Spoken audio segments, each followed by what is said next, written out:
Assalamualaikum warahmatullahi wabarakatuh.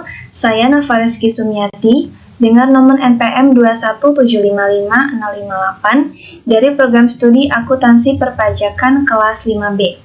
Di sini saya akan mempresentasikan hasil resume saya yang berjudul Analisis Penerapan Controlled Foreign Company Rules dalam mengatasi Base Erosion and Profit Shifting di Indonesia untuk memenuhi tugas mata kuliah perpajakan internasional. Gambaran umum dari CFC. Tidak tercapainya target penerimaan pajak salah satunya disebabkan oleh keengganan wajib pajak untuk membayar pajak atau cenderung untuk menghindari pajak. Penghindaran pajak ini dilakukan dengan memanfaatkan perbedaan tarif dan peraturan perpajakan antar negara untuk mendapatkan keuntungan perpajakan. Salah satu penyebab ketidakmampuan untuk mencapai target penerimaan pajak yang diharapkan selama beberapa tahun terakhir adalah praktik penghindaran pajak. Controlled Foreign Company atau CFC untuk menunda pengakuan pendapatan dari luar negeri terhadap WPDN modal untuk dikenakan pajak di negara ini. Permasalahan ini juga dihadapi oleh banyak negara lain di dunia. Isu Base Erosion and Profit Shifting atau BEPS telah menjadi perhatian negara-negara maju dan berkembang. Negara G20 bekerja sama dengan OECD membentuk proyek BEPS untuk merumuskan langkah-langkah untuk mengatasi BEPS ini. Controlled Foreign Companies or Corporation atau CFC didefinisikan sebagai entitas yang didirikan di luar negeri di mana wajib pajak dalam negeri memiliki pengendalian. CFC diakui sebagai suatu entitas yang dapat dikenakan pajak secara terpisah atau separate taxable entities yang berada dalam yurisdiksi luar negeri dan secara tidak langsung menjadi subjek pajak negara domisili pemegang saham. Kemudian praktik penghindaran pajak ini dianggap oleh banyak negara telah menyebabkan tergerusnya basis perpajakan domestik atau base erosion dan pergeseran keuntungan atau profit shifting. Kesamaan yang dihadapi negara-negara di dunia ini, inilah yang memicu terangkatnya isu Base Erosion dan Profit Shifting atau BPS. Ini dalam forum publik yaitu G20 dan OECD.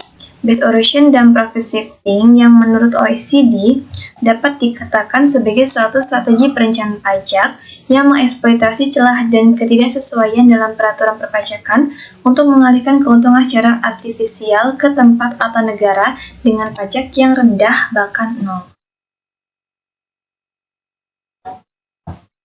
Indonesia sebagai salah satu anggota Associates Project BPS memiliki posisi yang sejajar dengan negara-negara OECD lainnya dan berpartisipasi dalam melaksanakan hasil BPS. Indonesia sendiri telah memiliki CFC Rules sebagai salah satu Specific Anti-Avoidance Rule atau SAAR yang tertuang dalam pasal 18 ayat 2 Undang-Undang Nomor 36 Tahun 2008 tentang pajak penghasilan. Namun, dengan adanya CFC Rules di Indonesia saat ini, masih ditemukan beberapa penghindaran pajak yang dilakukan oleh wajib pajak.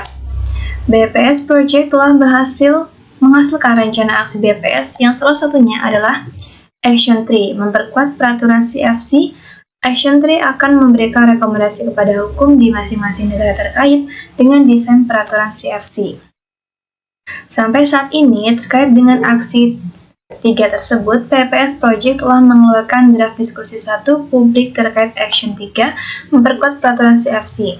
Draft ini dibagi menjadi 7, yaitu building block yang diperlukan untuk membuat CFC Rules menjadi efektif. Asian Agri merupakan salah satu perusahaan yang melakukan penghindaran pajak dengan menggunakan CFC sebagai salah satu skemanya. Berdasarkan berita1.com 2013.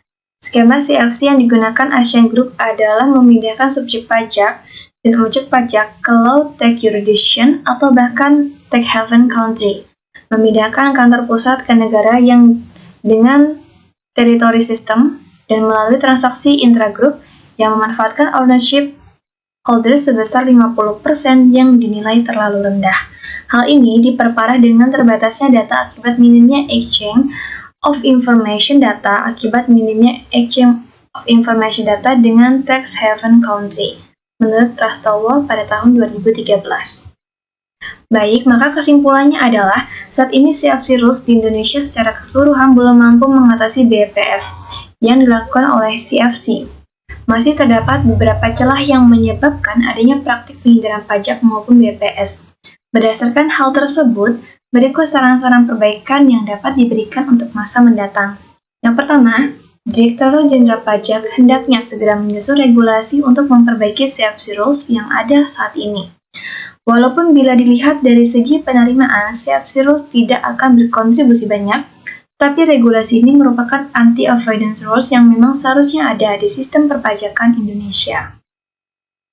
Yang kedua, penyusunan atau penyempurnaan regulasi selanjutnya hendaknya mempertimbangkan mekanisme atau petunjuk pelaksanaan dengan sangat rinci, agar kompleksitas yang mungkin meningkat tidak menimbulkan sengketa antara fiskus dan wajib pajak. Kemudian yang ketiga, perlu dibangun sistem pertukaran informasi yang kuat dan basis data wajib pajak yang komprehensif untuk mendukung efektivitas CFC Rules ini nantinya. Terima kasih, itu saja yang bisa saya sampaikan. Lebih kurangnya saya mohon maaf. Saya akhiri, wassalamualaikum warahmatullahi wabarakatuh.